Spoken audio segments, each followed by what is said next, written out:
Namaste World Razer, Sabina and Roger here. We just watched Ram Dass, 2 clips. First a 3-minute video about him, and then the amazing After School video, The Freedom of Being Nobody.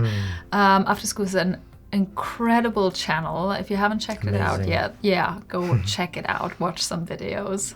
Are you being love? If you are trying to be love, please leave a heart down there. And let's spread some heart and some love and some beautiful emojis down in that comment section. Yes, yes, please. Ram Dass was a Harvard professor. His given name was Richard Alpert. Wow. People flocked to him because of his gift for merging Eastern spirituality and Western thinking. You can't buy into someone else's trip.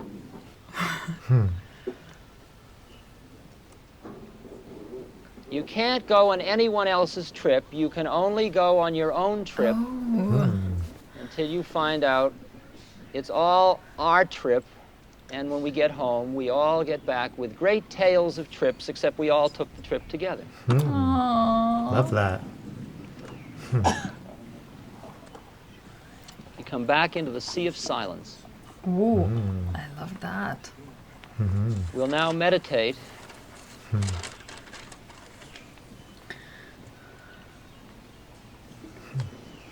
For about 7 minutes. Well, I love him. Oh, wow. 7 chakras. 7 steps to heaven.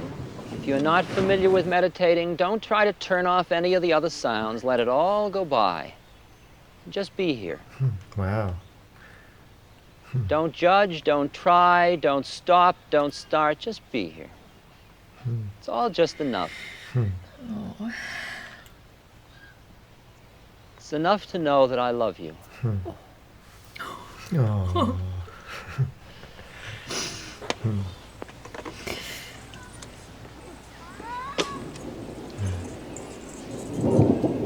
Oh, thunder.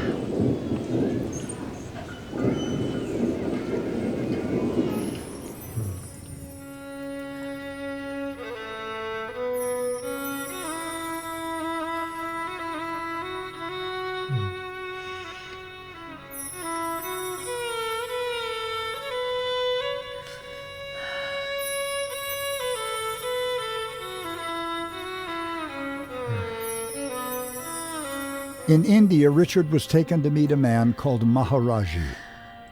The night before their meeting, walking alone, Richard was thinking of his mother and how she died. The next day, Maharajji told him every detail about his mother's death, things he could never have known. Richard's mind shattered. He surrendered, falling to his knees, crying. His life was changed forever. He had found his guru.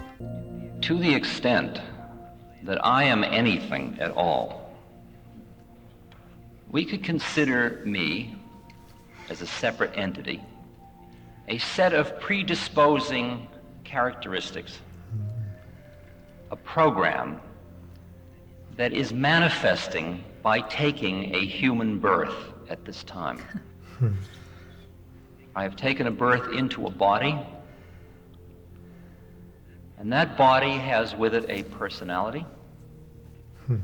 I've taken a birth into a personality, and that personality is in a body. And I am going through a set of experiences which is called living life. And these experiences have a certain function. These experiences, if used consciously and intentionally by me, are vehicles through which I can awaken to who I am in truth. Let me take you through an example I often use, just another little metaphorical image and an analogy. Imagine, for example, that you have next to your eyes a little control switch, and you look at another human being on channel 1. And what you see when you look at the other human being is a physical body. Man, woman, old, young, fat, thin, pretty, handsome, ugly, interesting. If you're a scientist, you might call them mesomorphs, ectomorphs, and endomorphs. Okay? It's a matrix of individual differences on physical plane. It's the plane of standing on the corner watching all the girls go by. It's that reality. Now let's just say you're looking at another person and you flick your television receiver one channel. Now you look at another person and what you see is their psychology. Oh, this is so interesting. Oh, you're a manic depressive. Totally. Oh, you're a happy person. I wish I was happy like you. People in psychotherapy live on this channel usually.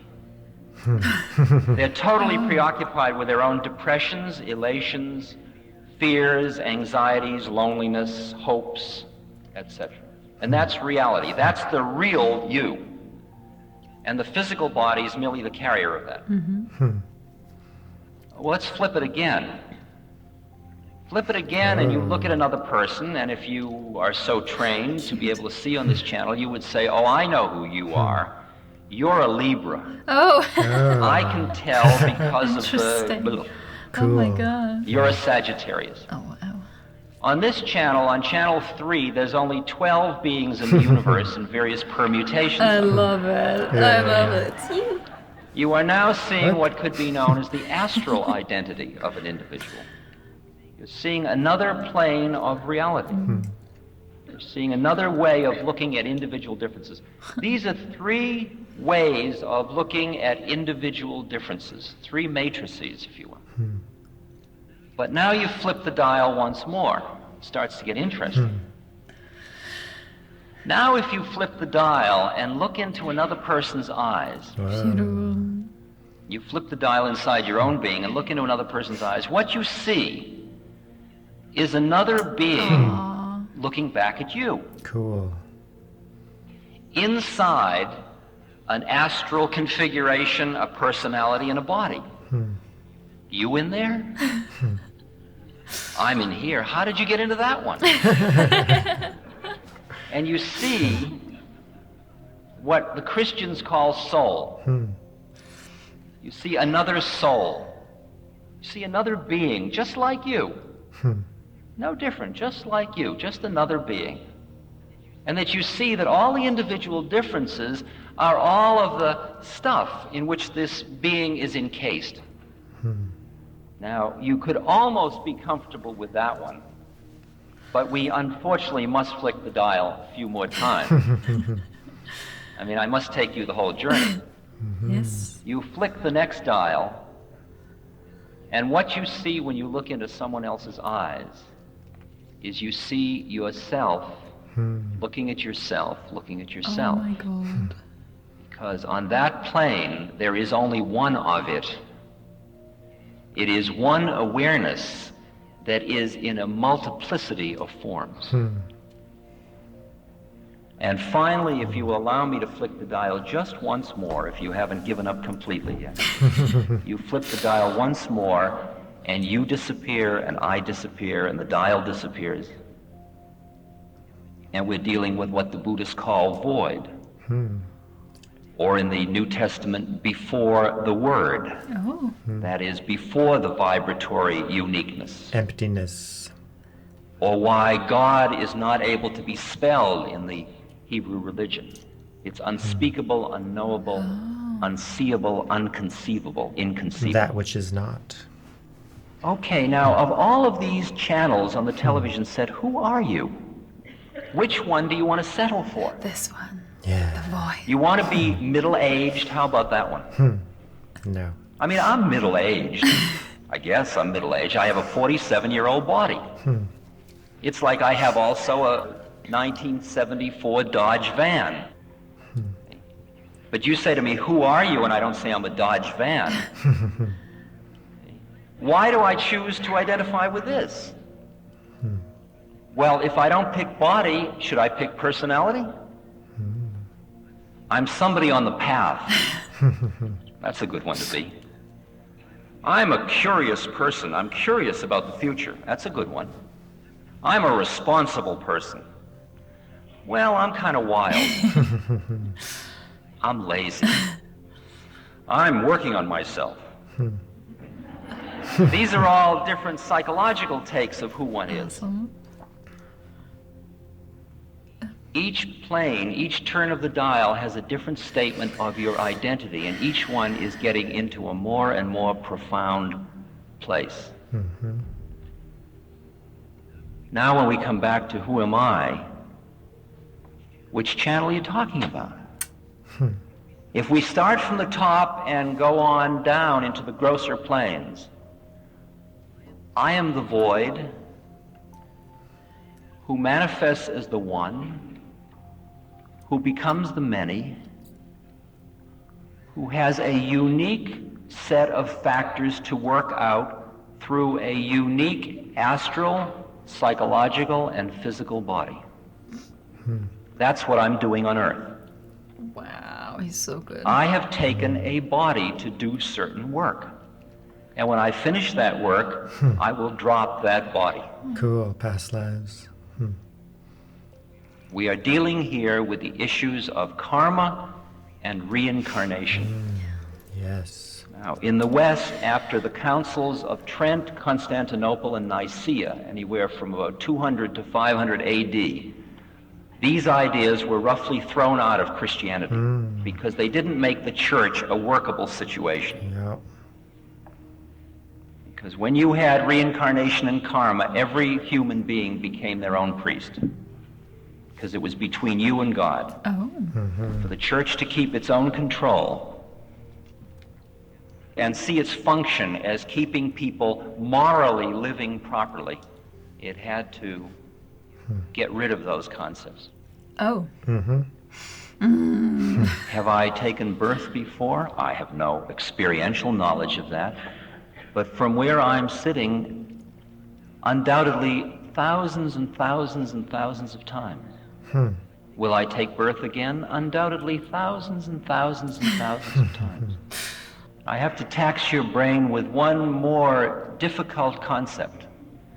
As long as we were dealing with your body, with your personality, with your astral identity, or with your soul, we were dealing in time. Time passes, things change. The minute we got up into the higher plane than that, in the one, there is no time anymore. Time is relative. Now we're dealing with the place where when you know yourself as that, you just are. You are going nowhere and you are coming from nowhere. Sri Yantra. The Zen master says your going and coming is nowhere but where you are. Now if you can start to sense, I mean, you don't have to believe what I'm saying just because it's the way the universe looks to me. But if you could empathize just enough to appreciate how it would be to be looking at the world from this point of view, to imagine what it's like to see your life as so functional to your awakening, and your death equally so, that the whole business becomes merely a process of growth and awakening and opening and deepening and clearing and shifting channels. And there is no problem about transition. There's no holding on out of fear. It's just opening. Our journey is about being more deeply involved in life and yet less attached to it. Ram Dass. Whew. Yeah. Ram Dass. Oh, I could just start crying again. Yeah, I love Ram Dass. So never really studied him or read anything by him, but now we're getting into him a little bit on this channel, and it's absolutely fantastic. So I love how he merged the Western thinking with the Eastern, traditions and teachings, and was able to express it beautifully. I absolutely loved that talk.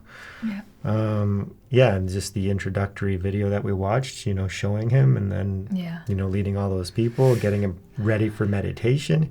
You can just see that, bringing it down to silence and just his expressions. And there's no doubt that he's had some profound realizations, and great speaker, and expressing, you know, his view of reality and what he's learned, and you know, distilling and translating, you know, the teachings that he's come across and interpreting him in his own way. And yeah, very accessible and very profound, and absolutely loved the images that went along with it by After Skool. It's just so amazing. And then she giving you that visual representation of what he's talking about, and just the explanation of the channels was just a brilliant teaching. Yeah. You know, because we do have our perception. And I love it how he broke it down. And it almost seemed to me, you know, a little bit reminiscent of the levels of consciousness and, you know, the chakras, right? So when you're identified with, you know, the base chakra, you're seeing very physical, right? And then the next one, I don't know if this is exactly representative of it, but anyways, channel 1, you're seeing people's physical appearance, and you're labeling them as such, you know, fat, skinny, tall, short, you know, white, brown. So very, very, you know, racial and discriminatory based on that physical appearance. And then the next level, it's psychology. And I love the depictions there. Like the one guy is just hot-headed, and he's got fire coming out of his head, and is easily triggered and upset and angry all the time. And then the next person, you know, peaceful and loving, and, you know, psychology. And that's another way we can label and see others, and we identify them. Oh, he's this type of person. And it's not really about the other person. It's about how we view the world, right? And just making that very clear. It's like we're tuned into a certain channel, a certain frequency. Level of okay, right? So then the next level up is seeing, you know, the same being in the other person. Oh, I have a soul, you have a soul, and, you know, we're one. And then the next one is that pure beingness. And then there's only one consciousness in both beings, in all beings.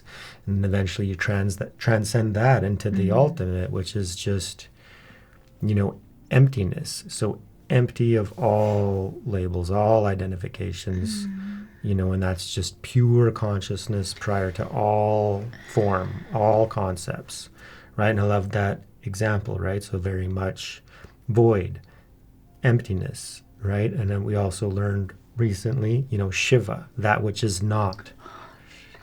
Yeah, so you know what I mean? Yeah. Yeah. So, yeah, loved it. After Skool, once again, fantastic work. And I love how After Skool's videos get so many views, because he's introducing all sorts of, you know, spiritual teachers and concepts, you know, and doing them in such a beautiful way. So hats off. Yeah. It was a 3-minute video, the first one. Within 2 minutes, I was crying. I think it was like, whoa. Yeah. And it was just about him, right? He didn't even teach. He was just there in the video, radiating. And I just like, it knocks me out. And I don't know, it's this gentle, like really, it's love, I think. It's definitely. This love. And I don't know what it is. I'm just receptive for it, I guess. And then I don't know what's happening. Why does it do that? It's so beautiful. Yeah. It's so beautiful and so simple. You know, he was just, let's sit here silently and just know that I love you. You know, it's just, I don't know. It's just, and yet, like, so he's manifesting in a very just loving way, and very simple, and yet he has this incredible intellectual understanding. Like he's almost like combining both. It's like, wow, when he's teaching and going in depth, right? It's like, whoa, the examples is it's so clear and so creative and so wow. And yet on the other hand, he's just this radiance, literally radiance. You just feel you feel love. Yeah, so that's the energy field and the vibration of somebody who's attained that level of consciousness. And that is the journey. So we often forget as spiritual seekers, we see enlightenment as the goal, and then we forget that part of that journey is going through the level of unconditional love. And we surrender all our judgments and our opinions and, the trivialities of the egoic identity. And then we see the beauty and harmony and love and the true nature of all of reality. So you got to become loving, and not forcefully, but just naturally. So Ram Dass is a great example, I believe, of somebody who did that. And you can see that. And why you were affected is because, we're being hit even through the video. We're being hit. We're being hit by this loving force, right? Just look at him, look at his face, right? Just him, smiling and being, at that state. And you can tell that there's no judgment, there's no negativity. When he looks into your eyes, it's just a pure lovingness. So fantastic. Yeah. It just blows me away. So, literally, look. Yeah. Because he's not even there. It's like just imagine it's a picture on the screen. Mm-hmm. It's a screen. It's just a picture. Yeah. And yet the energy field is there, and that's why everything is there. Yeah. Can you touch on Oh yeah. Well, the thing is that we all exist within the infinite field of consciousness, and whatever level of consciousness we've attained on our journey as spiritual beings, thus far, which is really just about letting go of the negative habitual tendencies and delusions, the aspects of the ego, to transcend higher into our true nature and true self, which is always there and always present. We're just unraveling, and removing the clouds that obscure it. So we're just becoming into pure beingness. And for somebody who's already done that, that exists and it's available within the infinite field of consciousness itself. So just seeing an image, of a pure being or somebody more advanced on the path, that consciousness is there. It's present now everywhere, which is like also all the enlightened beings throughout history. Like if you tap into, or if you resonate with Jesus, for example, or the Buddha, or, Lord Krishna, or whoever it may be, we have access to these energy fields, right? And the power and potency of their consciousness, because we're all within that field. So that's why it's very much, about devotion is so important, and, resonating with a certain teacher, not being against other teachers, but if you're following a teacher, then be open and receptive to their energy and their love and their consciousness and their blessings and their grace, because we're all here to help each other advance, no matter where we are on the path, and Ram Dass really understanding that and then sharing his energy with the world. Oh. Yeah. So fantastic. He's probably my favorite, expression of love. I don't know how. I don't know. It's a very unique. I mean, I can see it in Sadhguru and everything, but this seems to be, I don't know.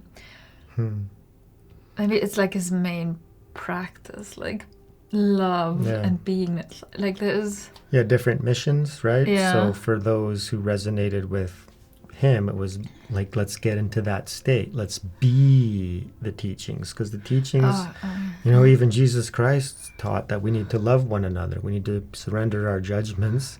And he said that it's easy to love your family members and your friends, but what's the gift in that? That's easy. But if you can love your enemy, right? If you can love those who, are the opposite of you, then that's when the real merit, the real potency, the real purification comes in, to be love, right?